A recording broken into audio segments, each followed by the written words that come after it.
ನಮಸ್ಕಾರ. Iran Israel ಎಲ್ಲೋ ನಡೀತಿರೋ ಜಗಳ ಅಂತ ನಮ್ಗೆಲ್ಲ ಅನ್ಸ್ಬೋದು. ಆದ್ರೆ ಈ ಜಗಳದ ಬಿಸಿ ನೇರವಾಗಿ ನಮ್ಮ ಜೇಬಿಗ್ ತಟ್ತಿದೆ ಗೊತ್ತಾ? ಹೌದು.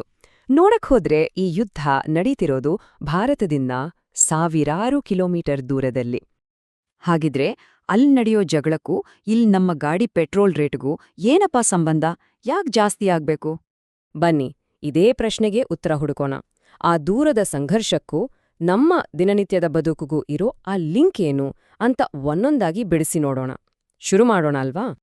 ಮೊದಲನೇದಾಗಿ ಇರಾನ್ ಮತ್ತು ಇಸ್ರೇಲ್ ನಡುವೆ ಒಂದು ಕಾಲದಲ್ಲಿ ಎಂಥ ಸಂಬಂಧ ಇತ್ತು ಅಂತ ನೋಡಿದ್ರೆ ನಿಜಕ್ಕೂ ಆಶ್ಚರ್ಯ ಆಗುತ್ತೆ. ಒಂದು ಕಾಲದಲ್ಲಿ ಆಪ್ತ ಸ್ನೇಹಿತರಾಗಿದ್ದ ಇವರು ಇವತ್ತು ಕಡು ವೈರಿಗಳು. ನೋಡಿ, ಈ ಒಂದು ಮಾತು ಈ ಯುದ್ಧದ ಅಸಲಿ ಮುಖವನ್ನೇ ತೋರಿಸುತ್ತೆ. ಅದು ಹೇಳುತ್ತೆ, ಇದು ಧರ್ಮಗಳ ನಡುವಿನ ಯುದ್ಧ. ಯಾರು ಗೆದ್ರೂ ನಷ್ಟ ಅನುಭವಿಸ್ಬೇಕಾದರೂ ನಾವೇ. ಅಂದ್ರೆ ಕೊನೆಗೆ ಸಂಕಟ ಪಡೋದು ಸಾಮಾನ್ಯ ಜನರೇ. ಇಲ್ನೋಡಿ, 1979 ಇದೊಂದು ಮೈಲಿಗಲ್ಲು. ಅದಕ್ಕಿಂತ ಮುಂಚೆ ಇರಾನ್ ಮತ್ತು ಇಸ್ರೇಲ್ ಅಂದ್ರೆ ಬೆಸ್ಟ್ ಫ್ರೆಂಡ್ಸ್ ಇದ್ದಾಗೆ. ಒಳ್ಳೆ ವ್ಯಾಪಾರ, ಪಾಶ್ಚಿಮಾತ್ಯ ದೇಶಗಳ ಜೊತೆ ಸೇರಿ ಕೆಲ್ಸ ಎಲ್ಲ ಚೆನ್ನಾಗಿತ್ತು. ಆದ್ರೆ 1979ನ ನಂತರ ಚಿತ್ರನೇ ಬದ್ಲು. ಕಡು ವೈರಿಗಳಾಗ್ಬಿಟ್ರು. ಏನಾಯ್ತು ಆ ಒಂದು ವರ್ಷದಲ್ಲಿ ಅಂತ ಒಂದು ದೊಡ್ಡ ಪ್ರಶ್ನೆ ಮೂಡುತ್ತಲ್ವಾ? ಇದನ್ನ ಅರ್ಥ ಮಾಡ್ಕೋಬೇಕು ಅಂದ್ರೆ ನಾವು ಇತಿಹಾಸದ ಪುಟಗಳನ್ನ ಸ್ವಲ್ಪ ತಿರುವಿ ಹಾಕ್ಲೇಬೇಕು. ಅದೇ ನಮ್ಮ ಎರಡನೇ ಭಾಗ, ಪ್ರಾಚೀನ ಸಂಘರ್ಷ. ಯಹೂದಿಗಳ ಕಥೆ ಅದು ಶತಮಾನಗಳ ನೋವಿನ ಕಥೆ. ಕ್ರಿಸ್ತ ಹುಟ್ಟಿದ ಮೊದಲನೇ ಶತಮಾನದಿಂದಲೇ ಅವರ ಮೇಲೆ ದೌರ್ಜನ್ಯ ಶುರುವಾಯಿತು. ಆಮೇಲೆ 1940ರ ದಶಕದಲ್ಲಿ ಹಿಟ್ಲರ್ ಮಾಡಿದ ಹತ್ಯಾಕಾಂಡ. 60 ಲಕ್ಷ ಯಹೂದಿಗಳನ್ನು ಕೊಂದು ಹಾಕಿದ. ಇದರಿಂದ ಬೇರೆ ದಾರಿನೇ ಇಲ್ದೆ 1948ರಲ್ಲಿ ವಿಶ್ವಸಂಸ್ಥೆ ಇಸ್ರೇಲ್ ಅನ್ನೋ ಒಂದು ದೇಶವನ್ನೇ ಸೃಷ್ಟಿ ಮಾಡಿತು. ಆದ್ರೆ ದೇಶ ಹುಟ್ಟಿದ ಮರುದಿನವೇ ಯುದ್ಧ ಶುರು. ಆಮೇಲೆ 1967ರಲ್ಲಿ ನಡೆದ 6 ದಿನಗಳ ಯುದ್ಧದಲ್ಲಿ ಇಸ್ರೇಲ್ ತನ್ನ ಸುತ್ತಮುತ್ತಲಿನ ದೇಶಗಳನ್ನೆಲ್ಲ ಸೋಲಿಸಿ ತನ್ನ ಅಸ್ತಿತ್ವವನ್ನ ಗಟ್ಟಿ ಮಾಡಿಕೊಂಡಿತು. ಈ ಯಹೂದಿಗಳು ಅನುಭವಿಸಿದ ತಾರತಮ್ಯ ಎಂಥದ್ದು ಅಂತ ಅರ್ಥ ಮಾಡ್ಕೊಳ್ಳೋಕೆ ನಮ್ಮ ಇತಿಹಾಸದಲ್ಲೇ ಒಂದು ಉದಾಹರಣೆ ಇದೆ. ಒಂದು ಕಾಲದಲ್ಲಿ ನಮ್ಮ ಸಮಾಜದಲ್ಲಿ ಶೂದ್ರರನ್ನ ಹೇಗೆ ಕೀಳಾಗಿ ಕಾಣಲಾಗುತ್ತಿತ್ತೋ, ಹೇಗೆ ಅವರನ್ನ ಊರಿಂದ ಹೊರಗಿಡ್ಲಾಗುತ್ತಿತ್ತೋ, ಹೆಚ್ಚು ಕಡಿಮೆ ಅದೇ ರೀತಿ ಇಡೀ ಜಗತ್ತು ಯಹೂದಿಗಳನ್ನ ನಡ್ಸ್ಕೊಳ್ತಿತ್ತು. ಈ ಹೋಲಿಕೆ ಅವರ ನೋವಿನ ಆಳವನ್ನ ನಮ್ಗೆ ಸ್ವಲ್ಪವಾದ್ರೂ ತಿಳಿಸುತ್ತೆ. ಸರಿ, ಹಾಗಿದ್ರೆ ಆ ಇಬ್ಬರು ಸ್ನೇಹಿತರನ್ನ ಕಡು ವೈರಿಗಳನ್ನಾಗಿ ಮಾಡಿದ ಆ ಘಟನೆ ಯಾವುದು? ಅದೇ ನಮ್ಮ ಮೂರನೇ ಭಾಗ, ಒಂದು ಕ್ರಾಂತಿಕಾಯಿ ಬದಲಾವಣೆ. 1979ಕ್ಕಿಂತ ಮುಂಚೆ ಇರಾನ್ ಹೇಗಿತ್ತು ಗೊತ್ತಾ? ಇವತ್ತಿನ ದುಬೈ ನೋಡ್ತೀವಲ್ಲ ಹಾಗೆ. ತುಂಬಾನೇ ಮಾಡರ್ನ್, ಪಾಶ್ಚಿಮಾತ್ಯ ಸಂಸ್ಕೃತಿ, ರಾಜನ ಆಡಳಿತ, ಜನ ಫುಲ್ ಫ್ರೀ ಆಗಿದ್ರು. ಆದ್ರೆ ಈ ಆಧುನಿಕತೆ ಎಲ್ಲರಿಗೂ ಇಷ್ಟ ಆಗ್ಲಿಲ್ಲ. ಅಲ್ಲಿನ ಧರ್ಮಗುರುಗಳು, ನೋಡಿ, ಈ ಪಾಶ್ಚಿಮಾತ್ಯ ಸಂಸ್ಕೃತಿಯಿಂದ ನಮ್ಮ ಇಸ್ಲಾಂ ಹಾಳಾಗ್ತಿದೆ ಅಂತ ಜನರಿಗೆ ಹೇಳೋಕೆ ಶುರು ಮಾಡಿದ್ರು. ಇದು ದೊಡ್ಡ ಮಟ್ಟದ ಪ್ರತಿಭಟನೆಗಳಿಗೆ ಕಾರಣವಾಯಿತು. ಪರಿಸ್ಥಿತಿ ಕೈಮೀರಿ ಕೊನೆಗೆ ರಾಜ ದೇಶ ಬಿಟ್ಟು ಓಡಿ ಹೋಗ್ಬೇಕಾಯಿತು. ಆಮೇಲೇನಾಯ್ತು? ಇರಾನ್ ಸಂಪೂರ್ಣವಾಗಿ ಬದಲಾಗಿ ಶರಿಯಾ ಕಾನೂನಿನ ಅಡಿಯಲ್ಲಿ ಒಂದು ಕಟ್ಟುನಿಟ್ಟಿನ ಧಾರ್ಮಿಕ ದೇಶವಾಗಿ ಮಾರ್ಪಟ್ಟಿತು. ಈ ಬದಲಾವಣೆಯ ನಂತರ ಇರಾನ್ ಒಂದು ಹೊಸ ಆಟ ಶುರು ಮಾಡಿತು.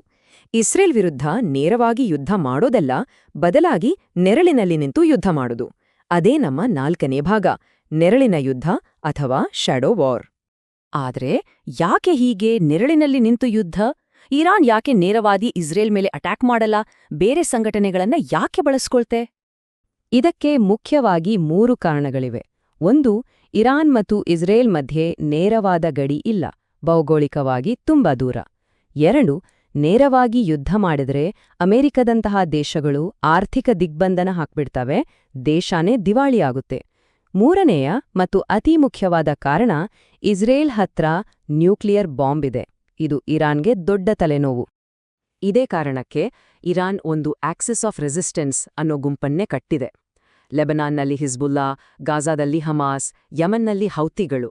ಈ ರೀತಿ ಇಸ್ರೇಲ್ ಸುತ್ತಲೂ ತನ್ನ ಬೆಂಬಲಿತ ಸಂಘಟನೆಗಳನ್ನ ಇಟ್ಟು ಅವರ ಮೂಲಕ ದಾಳಿ ಮಾಡಿಸುತ್ತೆ. ಇಲ್ಲಿವರೆಗೂ ನಾವು ಕೇಳಿದ್ದು ಇರಾನ್ ಇಸ್ರೇಲ್ ಕಥೆ. ಈಗ ನಮ್ಮ ಕಥೆಗೆ ಬರೋಣ.